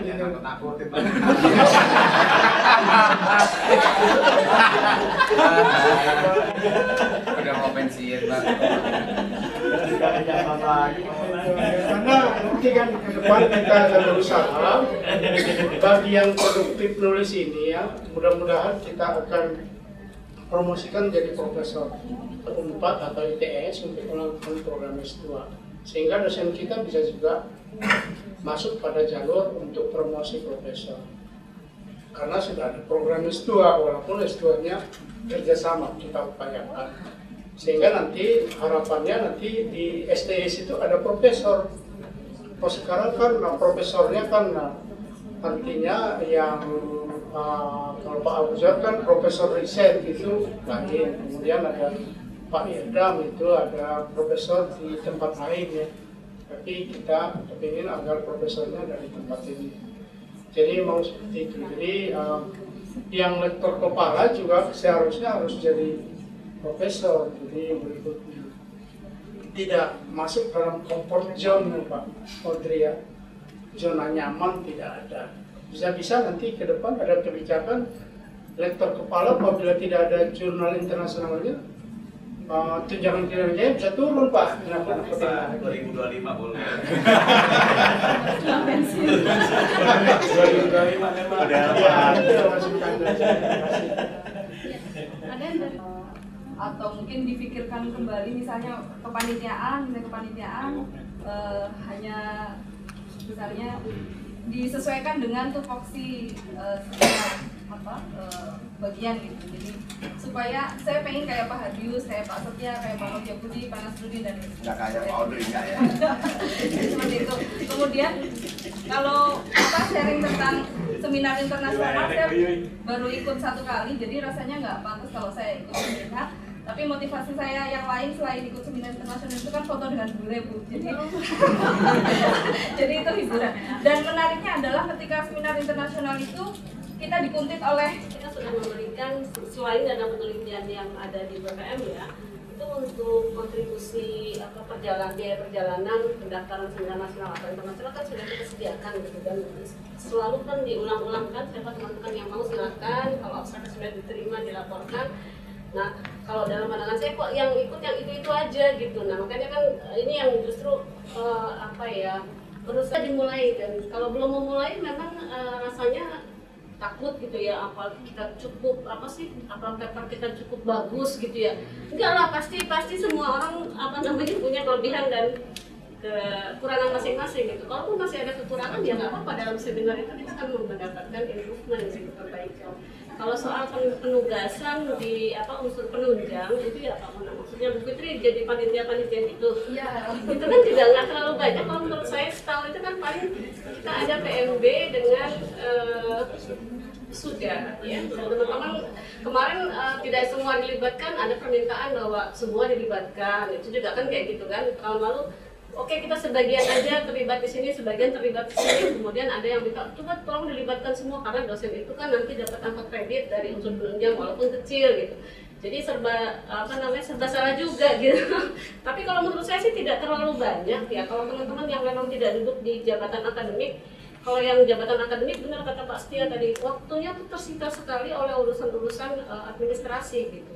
Sehingga untuk menulis lagi, ikut seminar itu kadang-kadang nggak sempat. Tapi kalau teman-teman yang tidak duduk di jabatan akademik, itu saatnya untuk di waktunya itu kalau bisa proporsional antara penelitian dengan pendidikan pengajaran. Dan ngajarnya paling 4 kelas paling banyak ya. Di sela-sela itu bisa ditambah ya. Tetap tadi Bu Fitri, kalau penunjang itu tetap kita inginnya semua punya kontribusi. Cuma nanti mungkin kita pikirkan seperti tadi, gantian gitu loh, ada yang di sini, ada yang di sini, jadi tidak di 2 kegiatan pegang posisi kunci gitu, yang mungkin itu yang nanti Fitri curcol sebenarnya gitu. Yang kayak 2K misalnya ya, ada lagi wisuda dan lain sebagainya. Nanti kita atur lah. Ya, Pak.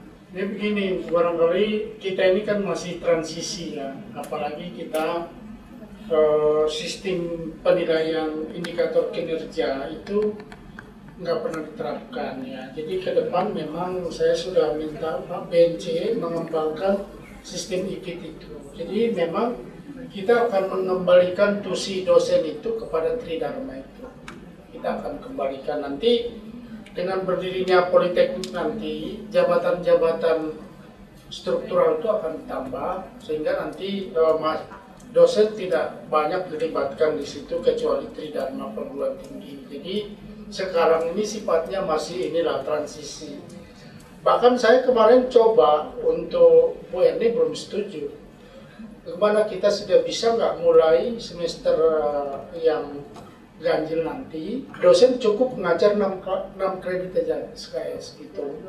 Tapi 3 SKS meneliti gitu. Jadi nanti ya itu, jadi karena kebetulan kan banyak dosen-dosen tidak tetap yang kepingin ngajar sekarang ya. Jadi biarlah yang cari recehan itu dosen yang pensiunan itu, lalu dosen kita itu mencari nama, mencari ke langit gitu ya, sebagai pakar gitu. Jadi Bu Erni belum siap kalau makanya kemarin ya setiap dosen harus tetap mengajar 9 SKS ya. Jadi memang kita sedang menuju nanti dosen itu hanya 6 lah. Seperti di perguruan tinggi yang bagus seperti UGM 6 ya. Dari kita nanti ke sana.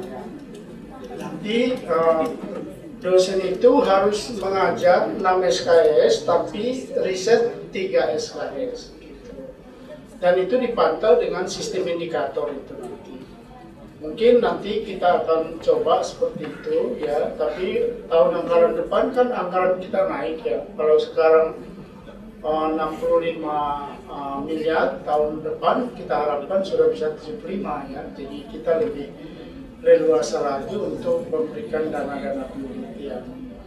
Bahkan untuk dana tambahan ya yang sifatnya riset untuk mahasiswa nanti kita akan cari dari PNBP. Maka mulai tahun depan kita akan buka nanti program D3 untuk seluruh provinsi. Jadi nanti dugaan saya kalau kita buka program D3 seluruh provinsi, nanti bisa pendaftar sampai 60.000 seperti STAN ya. Kalau 60.000 kali 300.000 kan 18 miliar. Nah, 18 miliar itu kita bisa pakai untuk mengkomplementasi biaya-biaya rupiah murni yang rupiah murni kita alihkan untuk kepentingan penelitian untuk dosen lah ya. Jadi memang sekarang ini kita masih transisi Bu Fitri, dan memang wacana itu sudah pernah kita diskusikan, kayaknya kita belum berani untuk saat ini kalau dosen hanya 6 SKS, belum berani karena anggaran kita belum mencukupi untuk mengganti tunjangan kinerja itu. Jadi tunjangan kinerja yang dibuat oleh Biro Hukum itu adalah dosen di sini, kalau lektor kepala dapat sekian, lektor dapat sekian, itu berdasarkan jam kerja 9 SKS. Jadi kalau nanti ada perubahan ya kita akan sesuaikan itu. Tapi karena ini masih transisi ya sementara kita ikut yang ini. Jadi barangkali yang bisa kita lakukan adalah untuk urusan-urusan non akademik ya, tugas-tugasnya Pak Agus nanti mulai tahun ini switch lah. Jadi dosen itu nggak perlu lah ikut jadi panitia ini. Tapi sekarang kan penilaiannya masih kepanitiaan, masih ada kredit point itu dibuat ya. Tapi sistem indikator kinerja dosen yang dibuat Pak Bambang ini sudah mengarah fokus kepada pendidikan dan riset ya. Jadi bahkan nanti kita itu namanya pengabdian masyarakat itu malah tidak dapat penilaian lagi, bahkan perjalanan dinasnya juga nanti nggak ada. Dulu kan pengabdian masyarakat itu saya lihat ini dari evaluasi yang saya lakukan seolah-olah itu adalah jatah lektor kepala, tidak lagi gitu. Jadi pengabdian masyarakat itu adalah benar-benar ada kontribusi ilmiah yang perlu disosialisasikan ke publik ya. Jadi gitu, bukan karena kalau UMB bilang lektor kepala ini ya bisa jalan dalam bentuk pengabdian masyarakat, nanti itu kita akan switch ya. Jadi tidak begitu, perjalanan itu lebih diarahkan kalau ikut workshop baru. Jadi pengabdian masyarakat nanti akan kita arahkan ke workshop. Jadi kita akan memperkuat fungsi penelitian dan pendidikan. Pendidikan kita nggak bisa tinggalkan karena kita kan fungsi pendidikan kita kan untuk menciptakan SDM berkualitas di BPS, dan itu tentu kita berbangga karena alumni kita di STS masih diakui yang terbaik. Kalau di BPS kan masih dianggap kalau alumni STS masuk ke daerah dianggap seolah-olah masalah mereka udah selesai gitu, karena kemampuan sebagai statistisnya sudah bagus dari sini. Jadi itu berkat dari Bapak Ibu mendidik ya, karena kita juga adalah pendidikan vokasi ya, mendorong agar mahasiswa itu bisa menerapkan ilmu statistika itu di bidang kerja. Jadi pendidikan nanti berarti prioritas kedua adalah riset. Bahkan saya kemarin tawarkan sama Bu Erni, gimana berani nggak mulai semester ganjil nanti dosen cukup mengajar 6 SKS. Beliau belum berani, harus saya tanya ke satunya. Jadi yang mungkin kita lakukan tahun depan barangkali dana risetnya kita perbanyak ya. Jadi mungkin dana terkait dengan pengabdian masyarakat kita alihkan ke dana riset. Jadi selama perjalanannya untuk seminar ya kita biayai. gitu ya. Bahkan saya akan coba ke Pak Kecu ini yang kepala BPS baru. Kalau seorang dosen seminar di Amerika boleh nggak? Harusnya boleh. Kalau mau meningkatkan kualitas. Tapi sekarang kan seluruh dana perjalanan ke luar negeri itu milik eselon 1 semua. Jadi belum diberikan sampai ke eselon 2, eselon 3, bahkan dosen di seluruh tutup mata pimpinan. Itu dianggap tidak perlu lah. Jadi bisa berdiri sendiri dengan cara, ya kalau zaman saya dulu memang kalau saya punya tulisan yang bagus, saya minta yang mengundang itu yang membiayai saya. Kalau enggak ya enggak jadi. Ya. Jadi saya beberapa kali seminar di luar negeri, bukan atas biaya pemerintah, tapi atas biaya sponsor. Ya. Jadi barangkali dianggap dosen mampu gitu ya. Jadi saya nggak tahu udah pernah nggak ada si Novi pernah di Jepang kan diundang karena keahliannya untuk masalah apa ya bencananya, jadi bisa, jadi seperti itu bisa. Jadi mudah-mudahan dosen di sini juga kalau perjalanan ke luar negeri ya bisa apa mengapply. Kalau Febri pernah ke Malaysia ya, saya kira itu Bu Fitri. Jadi nanti ke depan memang kita berupaya mungkin setelah saya pensiun kali ya.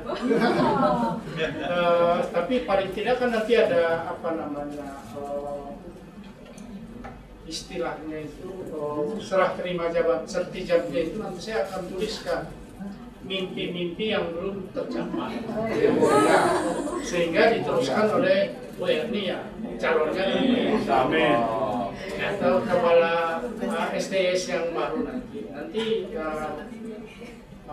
kita saya dengar sudah di Veta Komple sudah masuk politeknik sekarang dengan ditandatangani oleh Menteri.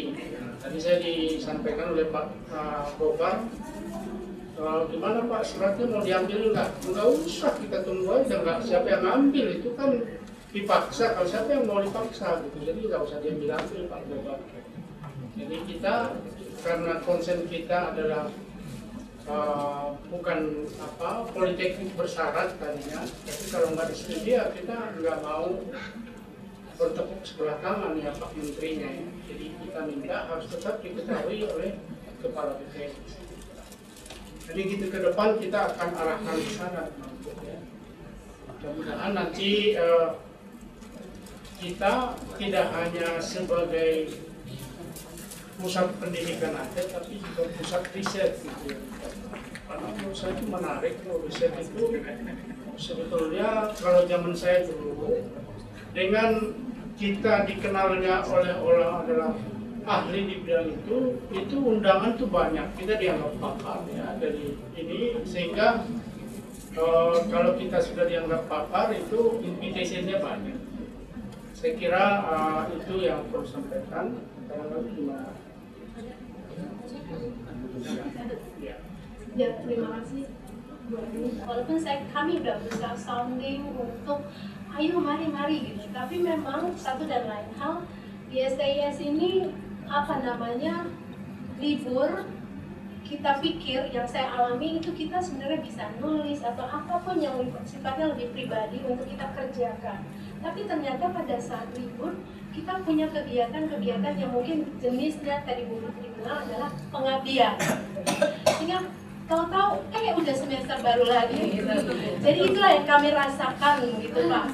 Nah mau tidak mau mungkin seperti perguruan tinggi lain yang sudah mencoba melibatkan tadi di anggarannya bahwa 3 SKS itu wajib kalau dia berstatus fungsional dosen adalah untuk bagian daripada penelitian. Itu masuk sehingga 6 mengajar seperti yang tadi memang sekarang mungkin anggarannya masih belum bisa karena belum anggaran baru. Next time anggaran tahun depan Pak BNC itu harus sudah mencoba merancang itu untuk 6 SKS wajib mengajar, 3 SKS wajib meneliti, kemudian sisanya kalau mau menambah bantuan mengajar bisa kali di STIS untuk bisa dibayar. Sehingga untuk kepentingan kebutuhan tenaga pengajar yang masih kurang di mata kuliah yang sifatnya spesifik harus dikuasai di STIS, teori-teori terutama hendaknya jangan dikeluar, karena kalau di luar itu untuk teori-teori agak kurang, mungkin kurang pendalamannya. Sehingga kalau bisa dosen di STIS ini kuat di teori, sehingga kalaupun dia kelebihan mengajarnya lebih dari yang umum nggak apa-apa, karena itu memang spesifik keahlian dia. Tapi yang riset mudah-mudahan tahun depan bisa masuk sebagai kewajiban, karena memang budaya meneliti, budaya menulis memang tidak hanya terjadi kekurangan di STIS, di semua perguruan tinggi seperti itu. Tapi kalau STIS memang punya niat yang bagus, seperti yang sudah sharing dari Bapak Ibu, itu hal yang sangat-sangat baik, sehingga mudah-mudahan kedepannya itu sudah merupakan habitual yang sudah memang tidak terpaksa lagi untuk memenuhi target-target sebagai status fungsional dosen. Itu saja sih Pak. Jadi menurunnya sekarang, apalagi di jurnal Pak, jurnal yang dikelola UPPM itu, supaya ada artikel itu sampai saya telepon mahasiswa dengan nilai A yang terbaik, pembimbingnya kira-kira saya pahami, coba kamu tuangkan, tulis, kirimkan ke STIS. Nah itu yang saya lakukan, sehingga menjaga kontinuitas daripada jurnal STIS, jangan sampai blank satu edisi misalnya. Itu saja Pak, terima kasih. Terima kasih. Ada lagi? Kalau tidak ada, mungkin waktunya juga sudah 11:30. Saya pikir kita cukupkan sampai di sini. Tapi mungkin nanti Bu Ati dan Pak Gofar mungkin bisa merancang diskusi-diskusi lagi untuk dijadwalkan secara teratur bulanan atau bagaimana, karena banyak sekali permintaan tadi yang tadi Pak Nukmana katakan untuk masalah materi ya, materi dari sisi statistika ataupun juga ilmu lainnya yang perlu untuk dilakukan sharing juga. Jadi mohon nanti Bu Ati dan Pak Gofar bisa merancang secara reguler untuk pertemuan semacam ini. Kemudian terakhir saya ucapkan terima kasih atas partisipasi teman-teman semua, terutama pada narasumber kita, Bu Ari, Pak Novia Budi, Pak Harus, Pak Nasruddin, Pak Setia, dan saya sendiri. Dan Pak Monan atas apa yang sudah disampaikan. Mudah-mudahan apa yang bisa disampaikan pada hari ini membawa kita pada kebaikan dan membuat kita lebih berani untuk menulis dan